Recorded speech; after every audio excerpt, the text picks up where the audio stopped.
Gormenghast, that is, the main massing of the original stone, taken by itself would have displayed a certain ponderous architectural quality were it possible to have ignored the circumfusion of those mean dwellings that swarmed like an epidemic around its outer walls. And with that, we open this surprise episode of A Writer's Perspective, focusing on the delightfully weird classic, Mervyn Peake's novel Titus Groan. Titus Groan is the first novel in what is often known as the Gormenghast trilogy, though this is a bit of a misnomer.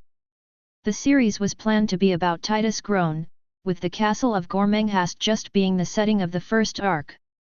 However, given that Peake died before he could write more than 3 novels and the sheer weight of presence the castle has on Titus, it's easy to understand why people tend to think of it as the Gormenghast trilogy.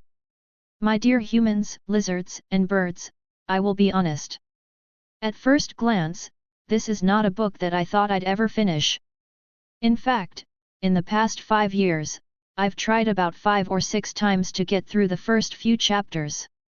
It was only now, on this most recent attempt, that I managed to get through to the end of Titus Groan and can now collect my thoughts. With the possible exception of the villain of the piece, Steerpike, the characters are mostly groats, queries and caricatures, defined more by a few key traits and traits. Some of these are physical, such as the excessive flesh that is the castle chef Swelter.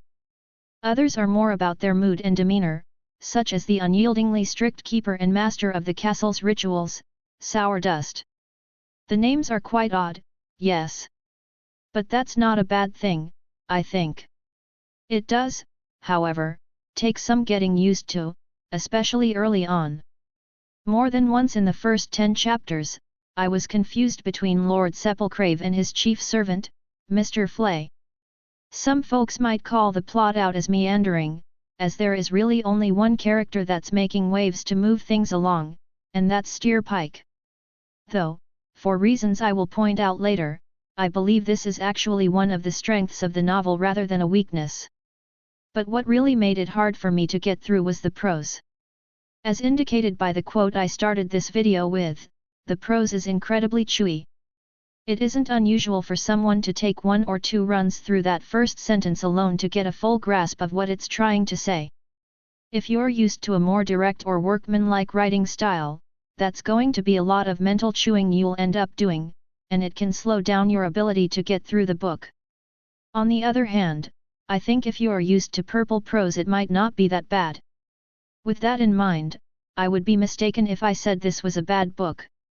On the contrary, I kept trying to read through it because it's a good book, despite the flat caricatures of the cast and the prose that's as thick and unyielding as the stones of Gormenghast itself. One of the reasons for this is that there is something delightfully gothic about the story itself, and there is a quality about it that makes the grotesqueness of the setting and the characters strangely compelling.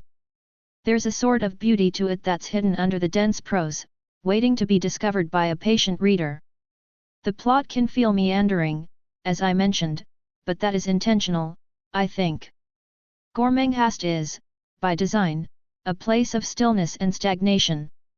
A place where ritual is king, tradition is binding, and change is heresy. As such, it makes perfect sense that the only way for things to change is for someone to act as a catalyst for that change. And for the book Titus Groan, that is primarily the villain Steerpike, though a small portion of that change also comes through and around the titular character, even if he spends the narrative as an infant. The fact that the plot is slow is not a flaw, but an intentional thing, because even a catalyst of change like the ambitious Steerpike can't force Gormenghast to change too much. It is anathema. The stifling nature of the prose and plot reflect this. Which brings me to the real core strength of Titus Groan as a book. Gormenghast itself. The castle is a grotesque, gothic, bizarre setting, and also one of the most compelling such places to ever be put to paper.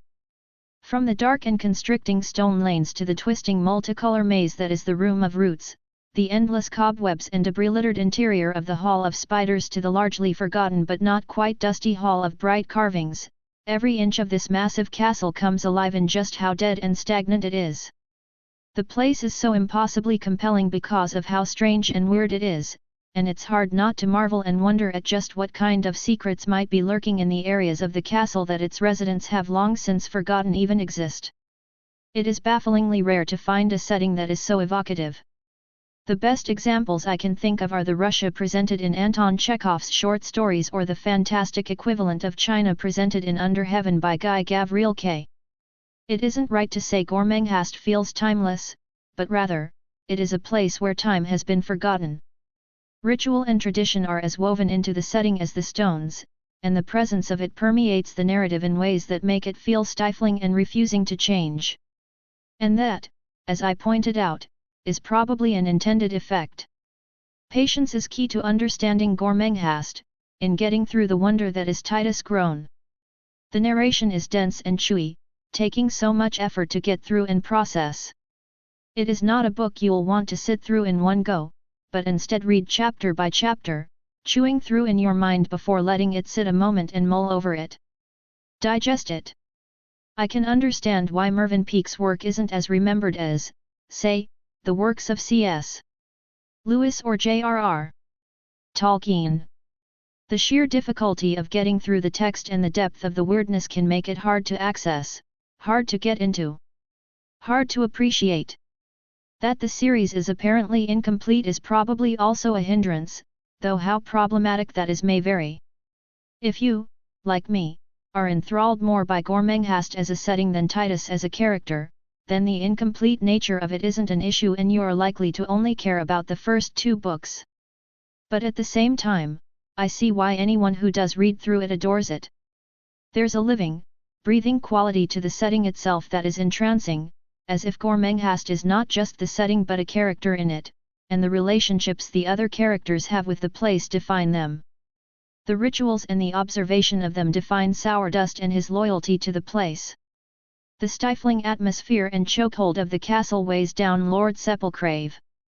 Fuchsia Groan's desire to find secret places all her own and escape the tedium of her life is because of the endless rituals to be observed in Gormenghast.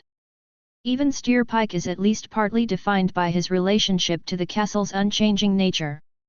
Overall, I think Titus Groan is worth a read. Yes, it is difficult to get through, but it is well worth the effort. There are few modern authors that manage to paint so elegant and so stifling a picture of a setting. It's not something you see much of anymore, even in the best of fantasy novels. The most succinct way I can put it is that other settings can feel lived in, but Gormenghast the castle genuinely feels alive. And that is it for this surprise video for my channel. If you enjoyed this, do consider the usual ritual of liking and subscribing. Maybe leave a comment, but be mindful of annoying Sourdust if you don't adhere to all the obscure and strict rules about how to do that. Or you could click the description, buy some of my books. Maybe even sign up for my Patreon. This is your resident Mecha-Author signing off.